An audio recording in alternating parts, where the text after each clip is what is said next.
Halo semuanya, selamat datang kembali di channel Pipcode Studio bersama saya Pip Saipulo. Di video kali ini kita akan memulai sebuah series baru yaitu GraphQL dasar. Nah, jadi di video kali ini kita akan coba berkenalan dulu dengan apa itu GraphQL, terus kita lihat ya, kita bandingkan dengan arsitektur yang mungkin sering digunakan oleh kita ketika kita melakukan fetching data ke API. Nah, nanti kita akan coba bandingkan dan kita lihat kelebihan dari GraphQL ini seperti apa, serta kita akan coba untuk menyiapkan lingkungan pengembangan untuk mendevelop sebuah aplikasi menggunakan GraphQL. Nah, kita mulai dari sebuah pertanyaan yang paling sederhana, yaitu adalah apa itu GraphQL?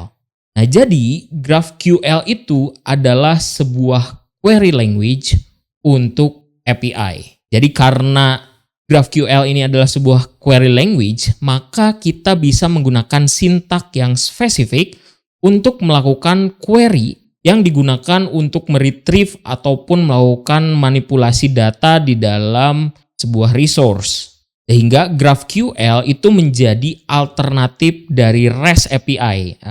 Dimana mungkin secara umum saat ini yang sering digunakan itu adalah REST API, ya. Hampir di semua aplikasi yang saat ini mungkin berjalan pasti mereka menggunakan REST API.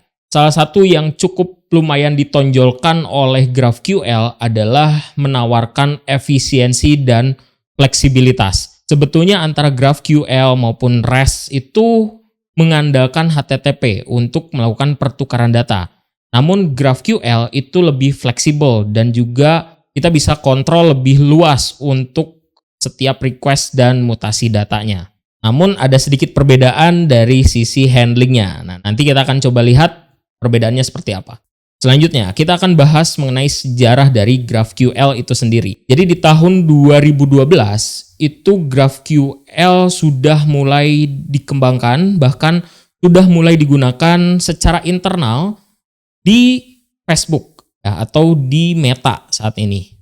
Kemudian di tahun 2015 akhirnya Facebook merilis pertama kalinya GraphQL secara open source kepada publik. Dan di tahun 2018 GraphQL akhirnya dipindahkan pengelolaannya kepada GraphQL Foundation. Ini adalah sebuah organisasi yang juga dikelola oleh Linux Foundation, organisasi non-profit. Dan saat ini GraphQL mulai banyak digunakan tentunya oleh perusahaan-perusahaan besar di luar sana. Salah satunya Facebook, kemudian ada GitHub, Airbnb, Netflix, Shopify, Twitter, dan juga beberapa perusahaan yang lain. Nah, kemudian muncul pertanyaan, kenapa GraphQL dibuat oleh Facebook pada saat itu? Apakah REST itu tidak cukup untuk menghandle kebutuhan yang ada di dalam Facebook? Alasan yang pertama yaitu adalah mulai beralih ke mobile. Jadi pada saat itu Facebook mempunyai kebutuhan untuk mengoptimalkan load data untuk mobile apps mereka. Karena pada saat itu mobile apps sudah mulai banyak digunakan, ya, dengan munculnya Android dan iOS tentunya. Jadi pada saat itu Facebook mempunyai kebutuhan untuk mengoptimalkan pemuatan data untuk aplikasi di mobilenya. Karena aplikasi tersebut harus berfungsi secara efisien melalui koneksi jaringan seluler yang mungkin tidak secepat ketika kita menggunakan device seperti PC. Sehingga mereka berpikiran bahwa meminimalkan transfer data itu sangat penting. Kemudian yang kedua adalah limitasi dari REST itu sendiri. Jadi seiring berkembangnya aplikasi Facebook pada saat itu, yang semakin kompleks tentunya, ternyata banyak ditemukan limitasi dari REST API yang mereka gunakan.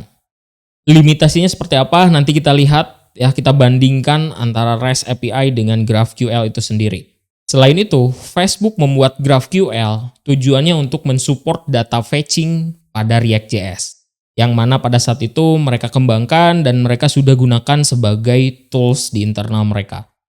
Sehingga sinergi antara React dengan GraphQL itu menjadi lebih baik. Arsitektur React berbasis komponen itu sangat cocok sekali dengan kemampuan pengambilan data GraphQL yang lebih mudah dikontrol dan fleksibel, sehingga menjadikannya saling melengkapi satu sama lain. Nah, kita coba sekarang bandingkan antara GraphQL dengan REST API. Kenapa GraphQL ini lebih fleksibel dibandingkan dengan REST API? Nah, jadi secara umum ketika kita ingin mengakses sebuah sumber daya atau kita ingin melakukan perubahan terhadap sebuah data di dalam sumber daya tertentu, maka kalau kita pakai REST API, itu kita harus akses melalui endpoint. Dan setiap endpoint itu biasanya merepresentasikan sebuah fungsi tertentu. Yang mana juga endpoint ini nantinya bisa menangkap metode. Ya, biasanya ada get, post, put, delete, dan juga mungkin metode-metode dari HTTP yang lainnya. Contoh, misalnya ketika saya ingin mengambil seluruh data buku, maka mungkin saya akan bisa akses ke example.com/api/book dengan metode get. Kemudian kalau misalnya saya mau mengambil data buku yang spesifik dengan ID tertentu, maka saya harus akses ke example.com/api/book/ diikuti ID dari bukunya, misalnya 1, 2, 3 dengan metode get. Dan kalau misalnya saya mau melakukan mutasi data, menambahkan data misalnya ke dalam database, saya juga mungkin bisa pakai yang example.com/api/book dengan metode post. Kalau delete dan update mungkin gunakan example.com/api/book/id-nya ya dengan metode put dan delete. Itu untuk ngambil data buku aja. Kalau kita butuh data seperti author, misalnya buku punya author, maka kita juga bisa aksesnya lewat example.com/api/author contohnya. Ya, jadi setiap endpoint itu biasanya digunakan untuk memanipulasi ataupun mengambil data tertentu saja dari sebuah resource. Kemudian, problem ketika kita menggunakan REST API, salah satunya adalah overfetching.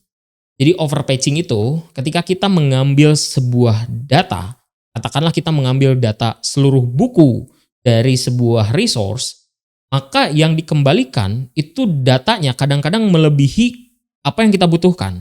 Contoh misalnya, ketika saya mengakses example.com/api/book, kemudian dikembalikan sebuah data berupa array yang berisikan data buku yang ada di dalam resource tersebut, dijadikan sebagai sebuah objek yang punya ID, title, kategori, published at, dan author ID.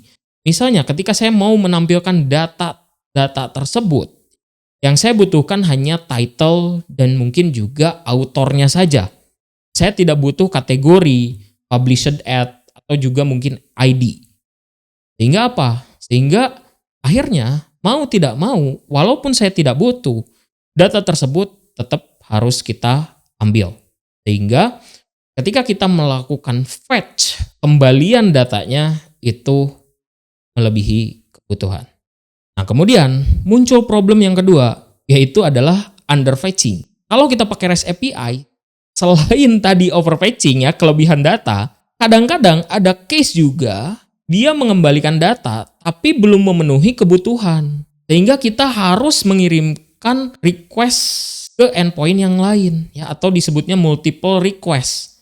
Sehingga menjadi sebuah N+1 request problem ketika kita membutuhkan sebuah data tertentu. Kalau misalnya ketika saya ngambil data buku, saya butuh title dan juga nama autornya. Sementara respon dari request ke endpoint yang pertama, itu adanya hanya author ID-nya saja. Tidak ada nama dari si autornya.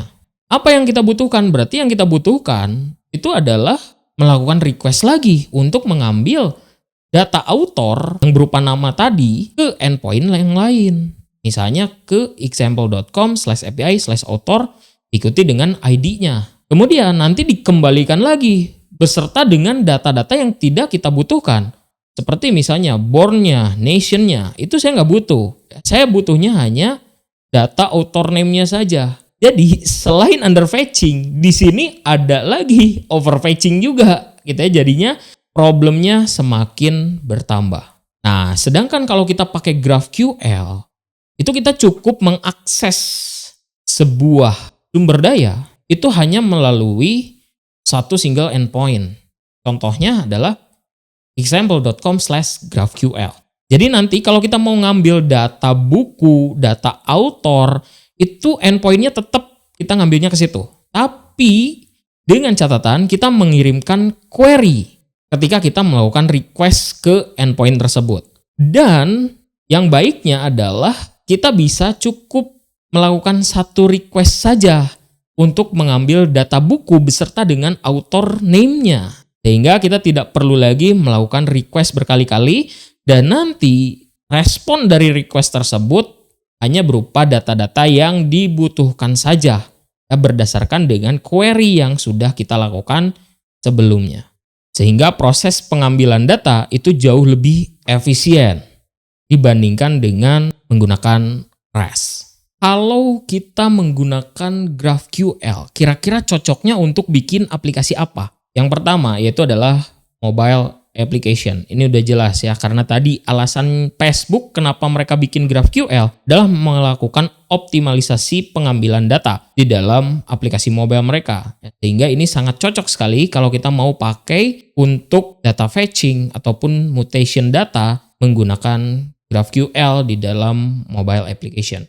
Kemudian yang kedua yaitu adalah kalau misalnya kita ingin membuat sebuah aplikasi yang kompleks atau kompleks sistem. Kita membuat sebuah aplikasi yang punya banyak relasi atau punya banyak entitas misalnya, dan kita ingin metode pengambilan datanya jauh lebih efisien, cukup satu kali request saja sudah bisa mengambil seluruh data yang kita butuhkan, maka ini akan cocok ketika kita menggunakan GraphQL. Jadi memang ya GraphQL tentunya punya kelebihan, tapi juga mungkin di satu sisi punya kekurangan ya. Kelebihannya pasti GraphQL bisa mengefisiensikan data pada saat kita melakukan request, tapi di satu sisi juga kalau misalnya kita nggak paham cara untuk setupnya, itu juga mungkin bisa saja menimbulkan performance issue. Sehingga ketika kita ingin bermigrasi menggunakan GraphQL, itu mungkin kita harus lebih hati-hati, terutama dalam men-setup query-nya nanti.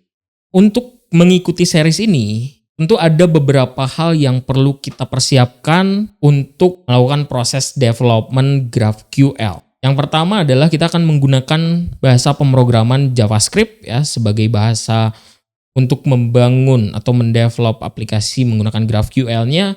Kemudian kita membutuhkan Node.js ya, sebagai runtime engine, dan tentunya mungkin juga dengan NPM yang sudah di-include dengan Node.js-nya pada saat kita melakukan instalasi ya, untuk menginstal package-package yang kira-kira dibutuhkan untuk mendevelop GraphQL. Kemudian kode editor, ya, kita akan coba gunakan Visual Studio Code. Kalau teman-teman mau pakai kode editor yang lain silahkan. Kode editor baru namanya Project IDX, teman-teman mau pakai silahkan juga ya. Kemudian kita akan install extension. Di sini yang dibutuhkan, paling dibutuhkan adalah GraphQL Language Feature Support dan juga GraphQL Syntax Highlighting. Jadi saya harap semua environment tersebut sudah terinstall dengan baik di dalam komputer teman-teman. Kalau teman-teman belum punya Node.js, silahkan diinstal terlebih dahulu Node.js-nya ya. Langsung aja masuk ke nodejs.org. Nanti saya taruh linknya di bawah. Kemudian masuk ke bagian download dan silahkan download. Saya sarankan gunakan versi yang LTS aja ya. Minimal ada di versi 20 untuk Node.js yang diinstalnya ya. Supaya nanti lebih mudah kalau misalnya ada update. Dan juga pastinya buah kode editor, salah satunya adalah Visual Studio Code yang bisa teman-teman download aja di code.visualstudio.com ya, ini gratis. Silakan sesuaikan dengan sistem operasi yang berjalan di komputer teman-teman. Mungkin itu saja untuk video kali ini. Yang mau ngoding harap bersabar karena kita akan mulai coding di video berikutnya. Untuk itu jangan lupa untuk subscribe, comment, like, dan share video ini. Kita ketemu lagi di video berikutnya.